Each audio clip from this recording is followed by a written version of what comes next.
ለምንድነው ሰዎች ከቤተክርስቲያን የሚርቁት? ለምንድነው የሚጠፉት ካላችሁ አንድ ስራ ስንሰራ ሌላ ስራ፣ አንድ ትምህርት ስንማር ሌላ ትምህርት፣ አንድ ንግድ ስንነግድ ሌላ ንግድ እያልን ሳናውቀው ከቤተክርስቲያን እንጠፋለን። እግዚአብሔር የሚፈልገን ምን እስኪለን ነው? እስኪ ደክመው አይልም፣ አይደክመው። እስኪ ሰለቸው አይልም፣ አይሰለቸውም። እግዚአብሔር እስኪ ያገኘን ነው የሚፈልገን። እኛ እኮ ደግሞ ለየት ያለን በጎች እኮ ነው። እግዚአብሔር በዚህ ሲመጣ በዚህ የምንሄድ በጎች፣ እንዳያገኘን የምንደበቅ በጎች እኮ ነው። እስኪያገኘው ፈለገው። ባገኘው ጊዜ አነሳና በትከሻው ተሸከመ። በጎቹ ተስማምተው የሸጡት እረኛ እኮ ነው ክርስቶስ። እረኛ የበጎቹን ስጋ አርዶ ይበላል። የኛ እረኛ ክርስቶስ ግን እኛ በጎቹ ተሰልፈን የሱን ስጋና ደም እንበላለን። የጠፋ በግ አዳምን የፈለገው ባገኘው ጊዜ የተሸከመውን ቸሩን እረኛችን ክርስቶስን የወለድሽልን ሆይ ምን ይበልሽ? በአባቴ ቤት በሉ እስኪ እንጀራ የሚተርፋቸው አገልጋዮች ስንት ናቸው? በሉቃስ ወንጌል ምዕራፍ 15 ከቁጥር 17 ላይ ተጽፎ በሚገኝ ኃይለ ቃል መነሻነት የእግዚአብሔርን ቃል እንማራለን። ጌታችን መድኃኒታችን ኢየሱስ ክርስቶስ በዚህች ምድር ላይ በተመላለሰና ባስተማረበት በመዋዕለ ሥጋዌው በመዋዕለ ስብከቱ በሚያስተምርበት ጉባኤ ላይ ሊማሩ ከሚመጡት ተማሪዎች መካከል የሚበዙት ልክ እንደኔና እንደናንተ ኃጢአተኛ የሆኑ ሰዎች ነበሩ። ክርስቶስ በጉባኤ ዘርግቶ ሲያስተምር ቅዱሳን የሆኑትን ጻድቃን የሆኑትን ደናግላንን እየመረጠ ንጹሃን ብቻ እንዲሰሙት አልነበረም ጉባኤ የሚሰራው። ክርስቶስ ሲያስተምር በጣም ብዙ ሕዝብ ይማራል። የአምስት ገበያ ሕዝብ ይከተለው ነበር እንደሚለው በሺህ የሚቆጠሩ ሰዎች ባሉበት ክርስቶስ ያስተምር ነበር። ግን ከሚያስተምራቸው ተማሪዎቹ የሚበዙት እንደኔና እንደናንተ ኃጢአተኛ ሰዎች ነበሩ። ይህን በማድረጉ በዚያን ዘመን የነበሩ ጸሐፍት ፈሪሳውያን ብዙም ደስተኛ አልነበሩ። እንዴት እንደዚህ አይነት ሰዎች እየሰበሰበ ያስተምራል? ከነዚህ ሰዎች ጋር እንዴት አብሮ ይበላል ይጠጣል? እያሉ ክርስቶስን በልባቸው ያሙት ነበር። ክርስቶስ ለዚህ ጥያቄ ሲመልስ መድኃኒት የሚያስፈልገው ለጤነኛ ነው ወይስ ለበሽተኛ ነው? እኔ ኃጢአተኞችን ለንስሐ ልጠራ መጣሁ እንጂ ጻድቃንን ልጠራ አልመጣሁም እያለ ይመልስ ነበር። አሁን በጠቀስኩላችሁ በዚህ በሉቃስ ወንጌል ምዕራፍ 15 ላይ ክርስቶስ እንደተለመደው ኃጢአተኞችን ሰብስቦ ያስተምር ነበር። ቀራጮች የሚባሉ ቀረጥ የሚሰበስቡ የሮም መንግስት የቀጠራቸው ህዝቡ ግን በጣም የሚጠላቸው ሰዎች ነበሩ። እነሱም ሰብስቦ ክርስቶስ ያስተምር ነበር።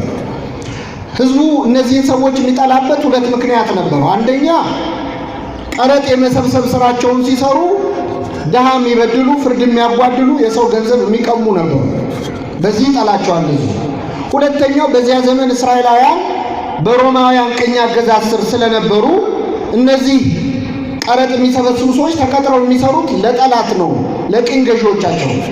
ልክ በእኛ ሀገር ጣሊያን ኢትዮጵያን ለጥቂት ጊዜም ቢሆን በገዛበት ጊዜ ለጣሊያን ተቀጥረው የሚሰሩ ሰዎች ባንዳ ተብለው ሀገር የካደ ተብለው ይጠሉ ነበር።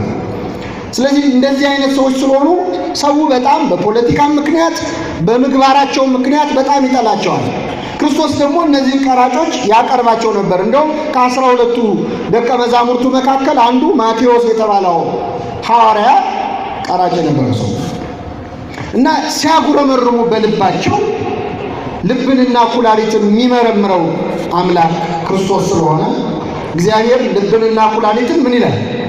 ይመረምራል፣ ያውቃል። ኢየሱስ ደግሞ በሰው ልብ ያለውን ያውቅ ነበርና ማንም ሊነግረው አይሻም ይላል ዮሐንስ ወንጌል ምዕራፍ 2 መጨረሻ።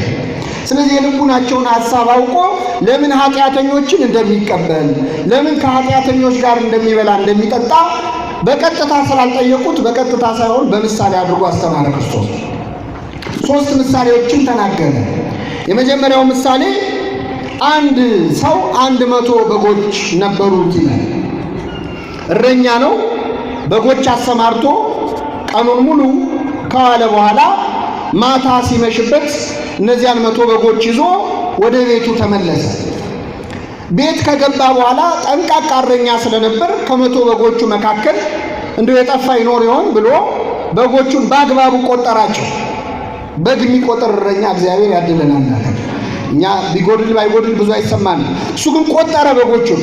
ሲቆጥር አንድ በግ እንደጎደለ አስተዋለ። ከመቶ በጎች መካከል አንድ በግ ጠፍቷል። ስንት ቀረ ማለት? ሂሳብ ላይ ችግር አለ። ስንት ቀረ? ይህ እረኛ 99ኙን በጎች እዚያው ቤት ውስጥ ዘጋባቸውና አንዱን በግ ፍለጋ ወጣ። በጨለማ ወጥቶ ወርዶ ደክሞ በብዙ ልፋት ያንን የጠፋ በግ አገኘው። ከብዙ ድካም በኋላ እኩለ ሌሊት ላይ አገኘው። ሲያገኘው በትከሻው ተሸከመውና ወደ ቤቱ ይዞት መጣ። ጎረቤቶቹን ወዳጆቹን ጠርቶ የጠፋውን በጌን እኮ አገኘሁት፣ ከኔ ጋር ደስ ይበላችሁ አላቸው። ይህ የመጀመሪያው ምሳሌ ነው። ክርስቶስ ሁለተኛ ምሳሌ ተናገረ። ለአንዲት ሴት ደግሞ 10 ድሪም ነበራት ይላል። ድሪም ማለት ሳንቲም ማለት ነው። ጌጥም ብለው የሚተረጉሙ አሉ። እኛ በሳንቲሙ እንይዘዋለን። 10 ሳንቲሞች የነበሯት ሴት ደግሞ 1 ሳንቲም ጠፋባት። እሷም እንደ ባለበጉ አንድ ነው ብላ አልናቀችም። መጀመሪያ መብራት አበራች፣ ከዚያ ቤቷን ጠረገች፣ የቤቷን ቆሻሻ ወደ አንድ ቦታ ሰበሰበችና ያንን ሳንቲም ከቆሻሻው መካከል ፈልጋ አወጣችው። እሷም እንደ ባለበጉ የጠፋውን ሳንቲሜን አገኘሁት፣ ከኔ ጋር ደስ ይበላችሁ ብላ ለወዳጆቿ ተናገረች ይላል። ስንተኛ ምሳሌ? ክርስቶስ ሶስተኛ ምሳሌ ተናገረ። አንድ ደግሞ እጅግ ባለጠጋ ሰው ነበር አለ። ሀብት ንብረቱ የሞላ የተረፈ ብዙ የእርሻ መሬት ያለው፣ ብዙ ሎሌዎች ያሉት፣ ብዙ ከብቶች፣ ብዙ እንስሳት ያሉት ባለጠጋ ሰው ነበር። ይህ ሰው ግን ምንም ሀብቱ ብዙ ቢሆንም የወለዳቸው ልጆች ግን 2 ወንድ ልጆች ብቻ ነው። የዚህን ባለጠጋ ሀብቱን የሚወርሱት እነማን ናቸው? መልሱልኝ። መቼ ነው የሚወርሱት ልጆች አባታቸውን ሀብት? አባታቸው ሲሞት። ይገርማቸዋል ምዕመናን። ታናሹ ልጅ ግን ቢጠብቅ አባቱ አልሞታ ነው እና መታገስ አቃተው። በቁም መጥቶ ከኔ ጋር ናችሁ? እሺ እግዚአብሔር ከሁላችን ጋር ይሁን። የሚያስጨበጨው ነው እንዴ? አይደለም ማለት አባቱን መጥቶ የሚደርሰኝን ገንዘብ አሁኑኑ ስጠኝ አለው ይላል። አንድ ልጅ በሕይወቱ ሳለ አባቱ ገንዘብ አውርሰኝ ካለ በተዘዋዋሪ የአባቱን ሞት እየተመኘ ነው ማለት። አባት አላስገደደውም፣ የሚደርሰውን ገንዘብ ሰጠው። የአባቱን ገንዘብ ይዞ የልጅ ወደ ሩቅ ሀገር ሄደ ይላል። ልብ አድርጉ፣ አባቱ አርጅቷል። ምናልባት እንደው እስኪሞት እንኳን አባቴን እዚሁ ከተማ ላይ ቤት ሰርቼ እየኖርኩኝ ልመልከተው ልጠይቀው አላለም። ገንዘቡን ሲሰጠው ወደ ሩቅ ሀገር ጥሎ ሄደ ይላል። እግዚአብሔር አንዳንዴ የማይሰጠን ሲሰጠን ጥለን እንደምንጠፋ ስለሚያውቅ። አንዳንድ ሰው ውዬ የምገባበት ስጠኝ ይላል አይደል? ሲሰጠው ግን ድርሻ አይልም። ቤተክርስቲያን አንድ ሰጠው፣ ጠፋ። ይሄ ልጅ ወደ ሩቅ ሀገር ሄደ። በሄደበት ሀገር ካገኘው ጋር በልቶ ካገኘው ጋር ጠጥቶ የአባቱን ገንዘብ በአጭር ጊዜ በትኖ ጨረሰ። ገንዘቡ አለቀ። ገንዘቡ ሲያልቅ ወዳጆቹም አለቁ። ይገርማቸዋል። ሰው ገንዘብ ሲኖረውና ሳይኖረው የወዳጆቹ ቁጥር እኩል ነው አይደለም። ሲኖርህ ብዙ የሚከብሰው አለ፣ ወዳጅ አለ። ልክ ገንዘቡን ሲጨርስ ግን ጓደኞቹ ሁሉ ሸሹት። የሚያሳዝነው ልክ እሱ ገንዘቡን ሲጨርስ ደግሞ በዚያች ሀገር ታይቶም ተሰምቶም የማያውቅ ረሃብ ተነሳ። የሚበላው የለውም፣ የሚያድርበት ቤት የለውም፣ ተቸገረ። መጨረሻ አንድ ሰው ቤት ተጠግቶ መኖር ጀመረ። ያስጠጋው ሰው ግን በነፃ አላኖረውም። ማታ ማታ እኔ ቤት እየገባ ትተኛለህ፣ ቀን ቀን ግን አሳማዎች አሉኝ እነሱን ትጠብቃለህ። ይህ ልጅ ከሞቀ ከደመቀ ቤት ወጥቶ የምን ጠባቂ ሆነ? አሳማ እንግዲህ የመጨረሻ የሚሸት እንስሳ። ይህ ታሪክ የሚተረከው ለእስራኤላውያን ነው። እስራኤላውያን አሳማ ለመብላት ራሱ ይጸየፉታል። እንኳን እነሱ እኛም እንጸየፋለን አይደል? አሳማ ህሱም ማለት አስቀያሚ ማለት ነው። በግሩ የመጨረሻ ቆሻሻ እንስሳ ነው።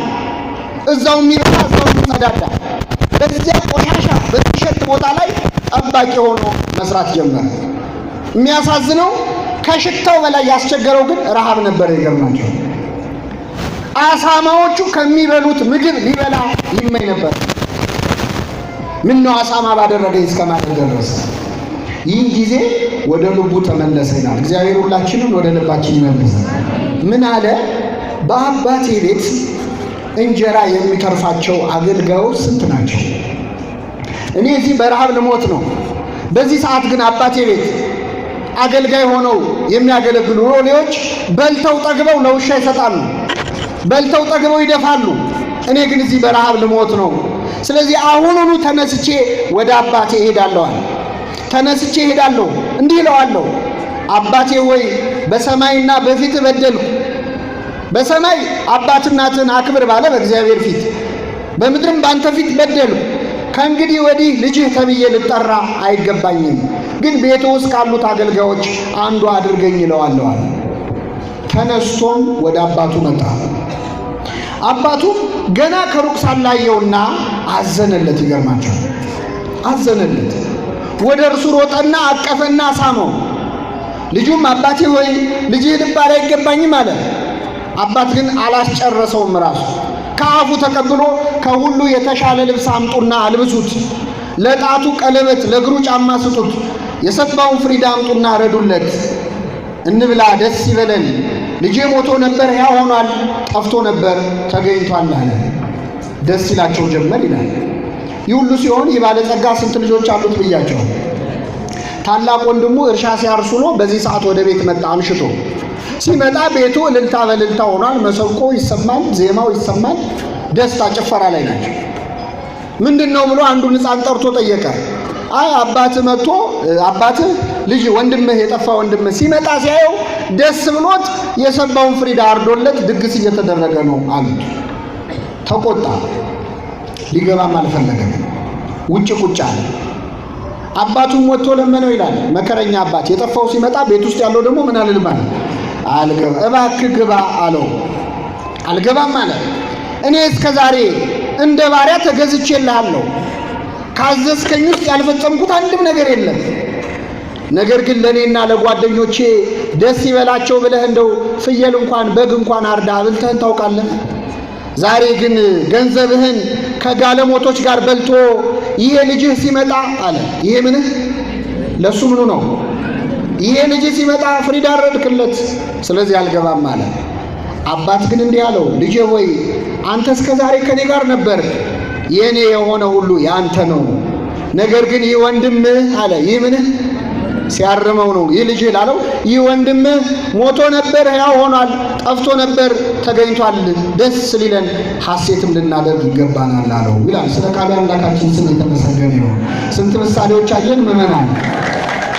ስንት አየን? መጀመሪያ የጠፋው ምንድን ነው? ጅብ ነው። ሁለተኛው፣ ሶስተኛው የሚገርማችሁ የሉቃስ ወንጌል ምዕራፍ 15 ጌታችን ለተናገራቸው ለሌሎች ምሳሌዎች ሁሉ አክሊል ነው፣ ዘውድ ነው ይላሉ ሊቃውንተ ቤተክርስቲያን። መጽሐፍ ቅዱስ ቢጠፋ ራሱ ይህን ምዕራፍ ብቻ ይዞ መጽሐፍ ቅዱስን ድጋሚ መጻፍ ይቻላል የሚሉ ሊቃውንት አሉ። በውስጡ በጣም ብዙ ጥልቅ ነገረ መለኮት አለ፣ ነገረ መላእክት አለ፣ ምስጢረ ሥጋዌ አለ፣ ምስጢረ ንስሐ አለ። በጣም ጥልቅ የሆነ ምዕራፍ ነው።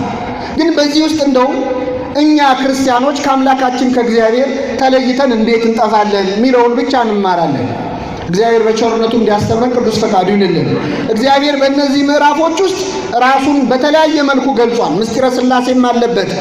በአንዱ ስፍራ አብ ነው አባት ሆኖ፣ በአንዱ ስፍራ ወልድ ነው እረኛ ሆኖ፣ በአንዱ ስፍራ መንፈስ ቅዱስ ነው እናት ሆኖ፣ በብዙ መልኩ እግዚአብሔር ራሱን ገልጧል። በሦስቱ ታሪኮች ውስጥ ግን መጀመሪያ የጠፋው እንስሳ ነው፣ ሁለተኛ የጠፋው ዕቃ ነው፣ ሦስተኛ የጠፋው ሰው ነው። እኛ ሰዎች በኃጢአት ምክንያት ከአምላካችን ከእግዚአብሔር ተለይተን እንጠፋለን አንጠፋለን? እንጠፋለን። አንዳንዴ ደግሞ ኃጢአታችን ሲበዛ ሰው ክቡር ሆኖ ሳለ አያውቅም እንደሚል ነቢየ እግዚአብሔር ዳዊት ከሰውነትም ክብር ወርደን ሰዎች እንደ እንስሳ የምንሆንበት ጊዜ አለ። እንደ እንስሳ ብንሆንም ግን ማን ይፈልገናል?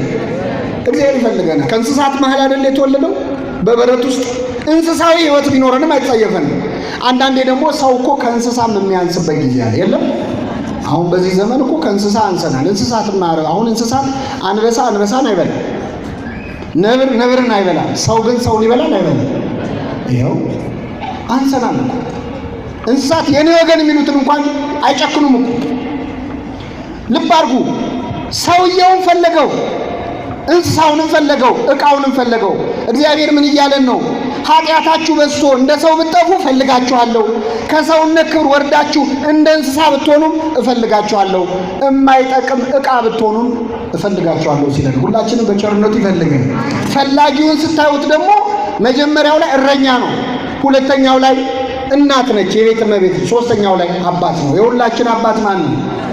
እግዚአብሔር ነው። እናታችንም እሱ ነው ይላል ቅዱስ ያሬድ። አንተ አቡነ አንተ ምን አንተ አባታችን አንተም እናታችን ነህ። እግዚአብሔር አባት ነው፣ እግዚአብሔር እናት ነው። ታላቁ ሊቅ አለቃ ኪዳነ ወልድ ክፍሌ ደግሞ እግዚአብሔር እናት አባት ብቻ አይደለም አያታችንም እሱ ነው ይላሉ። ምናችን? ምክንያቱም እግዚአብሔር በመጽሐፍ ቅዱስ ራሱን በዶሮ በወፍ መስሎ ይናገራል። ዶሮ ጫጩቶቿን ከክፎቿ በታች እንደምትሰበስብ እኔ እናንተን ሰበስባችሁ ዘንድ ወደድሁ ይላል። ራሱን በዶሮ እኛን በጫጩት መስሎ ማለት ነው። ምዕመናን ልጠይቃችሁ፣ ዶሮ ለጫጩት እናት ናት አያት ናት? አስባችሁ መልሱ። ዝም ብሎ አይመለስም። ዶሮ ለጫጩት እናት ናት አያት ናት? አያት ናት። እናቷ ማን ነው? እንቁላል እንዳትሉ አደራችሁ። እናትም አያትም ነች አይደል? እሷ እንቁላል ትጥላለች። ከእንቁላሉ ምን ይገኛል? እኚህ ሊቅ ምን አሉ? እግዚአብሔር እንደ እንቁላል መሬትን ፈጠረ፣ ከመሬት ከአፈር ደግሞ ማንን ፈጠረ? ስለዚህ እናት አባት ብቻ ሳይሆን ምናችንም ጭምር ነው። ስሙ የተመሰገነ ይሁን እግዚአብሔር። እናትም አባትም አያትም ጭምር ነው። ግን እናት አባታችን አያታችን እንደው የፈለገ ቢወዱን ቢንከባከቡን በዋልንበት ሁሉ አብረውን ይውላሉ፣ ባደርንበት ያድራሉ። እግዚአብሔር ግን ከኛ ተለይቶ ያውቃል። ስለዚህ እግዚአብሔር እናት አባት ብቻ አይደለም፣ አያት ብቻም አይደለም፣ እረኛም ጭምር ነው። ነቢየ እግዚአብሔር ዳዊት እግዚአብሔር ምን ነው አለ? እረኛዬ ነው የሚያሳጣ። የተለየ እረኛ በጎቹን ቀን ከጠበቀ ሌሊት ይተኛል፣ ሌሊት ከጠበቀ ቀን ይተኛል። እግዚአብሔር ግን እኛን ሲጠብቅ ይተኛል? አይተኛም። ሕዝቤን የሚጠብቅ አያንቀላፋም ይላል። አይተኛም። እረኛ በጎቹን የሚጠብቀው ምን ሊያደርግ ነው? ወይ ቆይቶ ራሱ አርዶ ይበላቸዋል፣ አለዚያ አርደው ለሚበሉ ሰዎች ምን ይላቸዋል? ይሸጣቸዋል። እግዚአብሔር እረኛችን ነው። አርዶ ይበላናል፣ ይሸጠናል። ባይሆን እረኛው መድኃኔዓለም ክርስቶስ ስለኛ በ30 ብር ተሸጧል።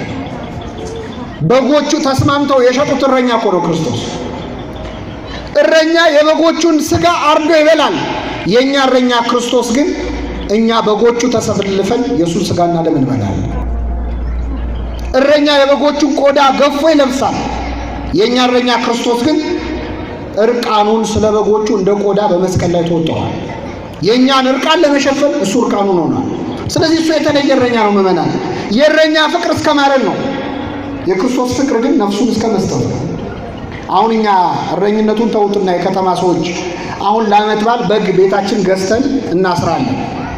ዓመት በዓል ሳምንት ቀርቶታል። ከኔ ጋር ናችሁ? በዓል እስኪደርስ ድረስ ያንን በግ አንንከባከበው? ውሃ እናጠጣዋለን፣ ሳር እናጎርሰዋለን። ለምን? ምናልባት በጉ በዛ ሳምንት በሚደረግለት እንክብካቤ እንደው እንዴት የተባረኩ ሰዎች ናቸው አይደል? እንደው እዚሁ ባሳደጉኝ እንደው እዚሁ በተወለድኩ ኖሮ ይላል። ለምንድን ነው የምንከባከበው? እንዳይከሳ እኮ ነው። ባፉ እናጎርሰዋለን እስከሚታረድበት ቀን ድረስ። የእረኛ ፍቅር እስከ ማረድ ነው። የክርስቶስ ፍቅር ግን ነፍሱን ስለ በጎቹ አሳልፎ ምን እስከ ማለት እስከ መስ ይህ እረኛ 100 በጎች ነበሩት ይላል። 100 በጎች ነበሩት። ከ100 በግ መካከል አንድ በግ ጠፋበት። የቀሩት ስንት ናቸው? 99። ካሉት በጎችና ከጠፋው በግ የቱ ይበልጣል? ጦሴን ይዞ ሄድ። ደግሞ አንድ በግ መጣ ቀረ ብሎ አልተኛም። ምን አንከራተተኛል? አንዱን በግ ፍለጋ 99ኙን በጎች ትቶ በጨለማ ወጣ ይላል። ወደዚህ ወደ ጨለማው ዓለም 99ኙን ነገደ መላእክት ትቶ ማለት ባሕርየ መላእክትን ትቶ መልአክ ልሁን ሳይል ሰው ልሁን ብሎ ከሰማየ ሰማያት የወረደው እግዚአብሔር ነው። በጎቹ የሰው ልጆች ነን ምዕመናን። አንዱን ደቂቃ አዳምን የሰው ልጅን ፍለጋ 99ኙን በጎች መላእክትን ትቶ ከሰማይ ወደ ምድር የወረደው እግዚአብሔር ነው። የጠፋ በግ አዳምን የፈለገው ባገኘው ጊዜ የተሸከመውን ቸሩን እረኛችን ክርስቶስን የወለድሽልን ሆይ ምን ይበልሽ ሲባል አልሰማችሁ? ታምረ ማርያም እኮ የወንጌል ትርጓሜ ነው። የጠፋው በግ አዳም ነው አለ። ባገኘው ጊዜ የተሸከመው እረኛው ማን ነው? ክርስቶስ ነው። ምንድነው የተሸከመው? ነፃ ደዌነ ጾረ ሕማመነ፣ ኃጢአታችንን በደላችንን ነው። ምን ይሸከማል ነው? የኛን ኃጢአት ሊሸከም ከሰማይ ወደ ምድር ወረደ። እስኪያገኘን ድረስ ፈለገን። ባገኘን ጊዜ በትከሻው ተሸከመን የተባለው በመስቀል ላይ ክርስቶስ የሁላችንን ኃጢአት መሸከሙ ነው። እንግዲህ ምዕመናን መቼስ ቃለ እግዚአብሔር የሚነገረው አሁን ላለንበት ዘመን ሰዎች ስለሆነ ወደኛ ሕይወት ደግሞ መምጣት አለበት። የሚገርመው በዚህ ታሪክ ውስጥ የመጀመሪያ የጠፋው በግ ነው። እኛ ክርስቲያኖች፣ እኛ ኦርቶዶክሳውያን፣ እኛ የቤተ ክርስቲያን ልጆች ከእግዚአብሔር ተለይተን የምንጠፋው እንዴት ነው ካላችሁ የመጀመሪያው አጠፋፍ ልክ እንደ በግ ነው።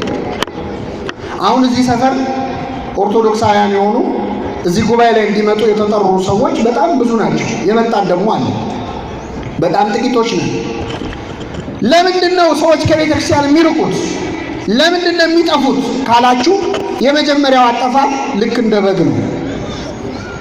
በግ የሚጠፋው እንዴት ነው የሚለውን ማስተዋል ያስፈልጋል ምዕመናን። እስኪ ልጠይቃችሁ፣ በግ የሚጠፋው አውቆ ነው ሳያውቅ ነው? ኧረ መልሱልኝ። አውቆ ከጠፋ በግ አይደለም አይደል? በግ የሚጠፋው ምን እያደረገ ነው? እስኪ ንገሩ፣ ምን እያደረገ?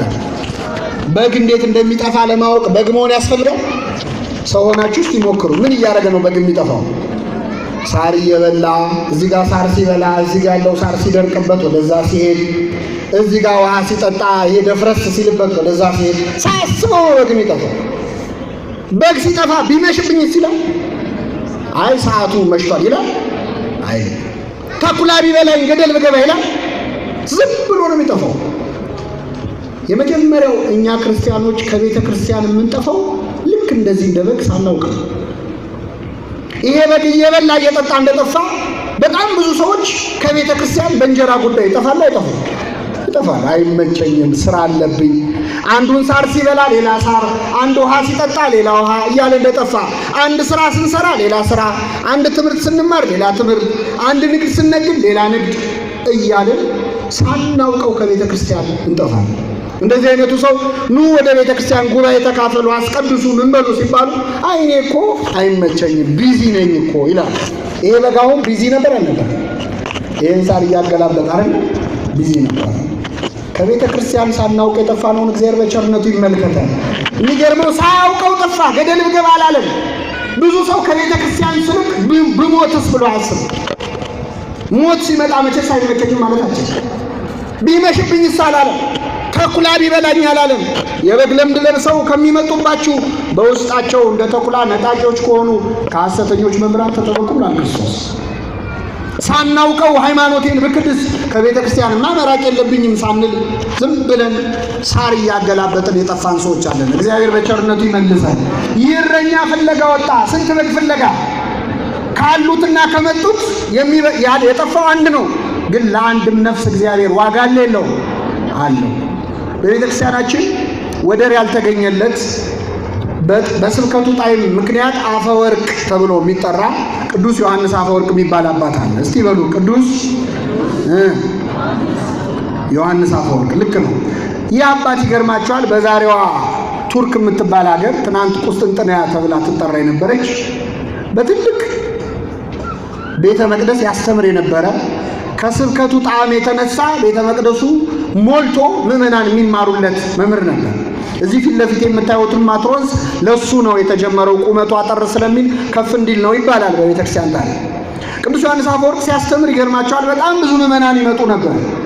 አንድ ቀን ግን ዓርብ ቀን የሚያስተምረው ሊያስተምር ሲመጣ እዚያች ሀገር የጣዖት በዓል ይከበር ነበር እና ጭፈራ አለ፣ ካርኒቫል አለ። እሱን ለማየት ሰው ሁሉ ሄደና ቅዱስ ዮሐንስ አፈወርቅ ሊያስተምር ሲመጣ የመጣው ሰውዬ አንድ ሰው። ስንት ሰው? አንድ ሰው። ቅዱስ ዮሐንስ አፈወርቅ አልደነቀውም። ቆሞ 3 ሰዓት ሙሉ አስተማረው ለዛ ሰው። በኋላ ነገሩን የሰሙ ሰዎች ግራ ገባቸው። እንዴ ለአንድ ሰው ፓትርያርክ ነው ልባሉ፣ ምን ሆነ ነው ለአንድ ሰው እንደዚህ የደከምከው አሉት። አሁን እዚህ ጉባኤ ላይ ዛሬ አንድ ሰው ቢመጣ ጉባኤው ይካሄዳል? እኔ በስልክ አገናኙ ይል ይችላል አይደል? ቅዱስ ዮሐንስ አፈወርቅ ግን ለአንድ ሰው አስተማረ። ምን ነው አሉት። በጣም የሚገርም መልስ ሰጠ። አንደኛ አለ ክርስቶስ እኮ የሞተው ለዚህም ሰውዬ ጭምር ነው አለ። ነው አይደለም? ነው። ሁለተኛ ይመስላችኋል እንጂ ሌላም ቀን የሚመጣው ይሄ ሰውዬ ብቻ ነበር አለ። ሌላ ቀን ቢመጡ ኖሮ ዛሬ አይቀሩም ነበር። ከልባችን ለመምጣት ይርዳን እግዚአብሔር። ዝም ብሎም ይመጣል፣ ደግሞ ከልቡም ይመጣል። አንድ ነፍስ ዋጋ አላት። ይረኛ አንዱም በግ ፍለጋ ወጣ፣ በጨለማ ወጣ ነው የሚለው። እስኪያገኘው ድረስ ፈለገው። እንዴት ያጽናናል! እስኪ በሉ እስኪያገኘው ድረስ። እግዚአብሔር የሚፈልገን ምን እስኪለን ነው? እስኪ ደክመው አይልም፣ አይደክመው። እስኪ ሰለቸው አይልም፣ አይሰለቸውም። እግዚአብሔር እስኪያገኘን ነው የሚፈልገን። እኛ እኮ ደግሞ ለየት ያለን በጎች እኮ ነው።